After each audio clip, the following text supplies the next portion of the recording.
Morning friends, இன்றைக்கி ஆர்த்திஸ் கிச்சனில் நம்ம பார்க்க போகிறதுங்க மரவள்ளிக்கிழங்கு வச்சு ஒரு புட்டு செய்ய போகிறோங்க. அது ரொம்ப டேஸ்ட்டாக இருக்குங்க, உடம்புக்கு ரொம்ப நல்லதுங்க. இப்போ வந்து மரவள்ளிக்கிழங்கு நான் சிரவி இப்படி எடுத்து வச்சுருக்கேங்க. இதை நம்ம என்ன பண்ணலாங்க, தண்ணியில் போட்டு டிப் பண்ணி எடுத்து வச்சுக்கலாங்க. நல்லா இப்படி பண்ணிங்க, இப்படி புழிஞ்சு நம்ம எடுத்து வச்சுக்கோணுங்க.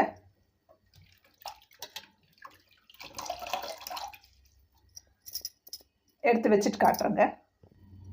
இப்போ புளிஞ்சு எடுத்து வச்சுட்டுங்க, இதோட நான் ஒரு கப்பு கொழா புட்டு மாவு இருக்கு இல்லைங்களா, அதை போட்டு கொஞ்சம் சால்ட்டு ஒரு அரை டீஸ்பூன், குட்டி ஸ்பூனில் அரை டீஸ்பூன் போட்டு நல்லா பெசரி வச்சுருக்கேங்க. நான் போட்டு கலக்கும்போது வீடியோ கட் ஆகிடுச்சாட்ருக்குதுங்க. அதாங்க கொழா புட்டு மாவு ஒரு கப்புங்க, கொஞ்சம் சால்ட்டு போட்டு தண்ணியெல்லாம் துளிக்க வேண்டாங்க. இந்த மரவள்ளிக்கிழங்கு சிரவி வச்சுருக்கோம் இல்லைங்களா, நல்லா தண்ணியில் டிப் பண்ணி எடுத்து புளிஞ்சு வச்சுருக்கேங்க. அதோடு போட்டு கலக்கிட்டு நம்ம குழலில் வச்சிட வேண்டியதாங்க. இப்போ இந்த தேங்காய் வந்து நான் மிக்சியில் அடிச்சுட்டு வந்துடுறேங்க. இப்போ நான் குக்கர் வச்சுங்க, ஒரு 2 டம்ளர் தண்ணி ஊற்றி நல்லா கொதிக்க வச்சு நான் வச்சுருக்கேங்க. இப்போ நம்ம புட்டு செய்ய ரெடி ஆகிடலாங்க. இப்போ வந்து இந்த மூடி போட்டு வச்சிடலாங்க. இப்போ நான் குழல் எடுத்து வச்சுட்டேங்க, தேங்காய் பூவும் போட்டு வச்சுட்டேங்க. இப்போ நம்ம இப்போ போடலாங்க.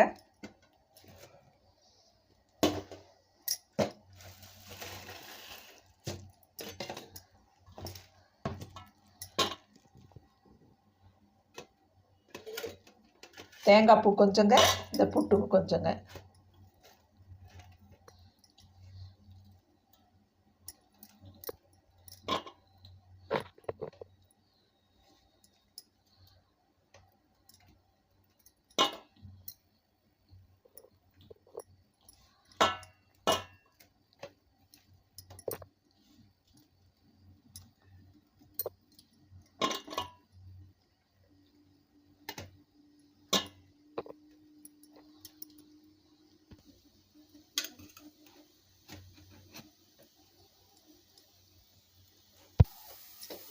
இப்போ நல்லா பாருங்கள், ஸ்டீம் வருதுங்க.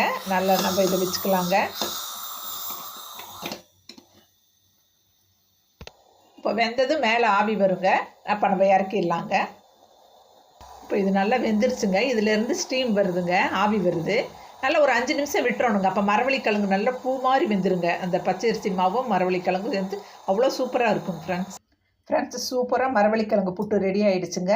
இப்போ கரும்பு சர்க்கரை தேங்காய் பூ போட்டு சாப்பிட்லாங்க, இல்லை கடலக்குழம்பு வச்சு சாப்பிட்லாங்க. ஃப்ரெண்ட்ஸ், நான் சொன்ன அளவுகளோடு நீங்கள் பண்ணி பாருங்கள். என் சேனலில் பிடிச்சிருந்தா சப்ஸ்கிரைப் பண்ணுங்கள், லைக் பண்ணுங்கள், கமெண்ட் பண்ணுங்கள், ஷேர் பண்ணுங்கள். நம்ம அடுத்த நல்லதொரு வீடியோவில் சந்திக்கலாம் ஃப்ரெண்ட்ஸ்.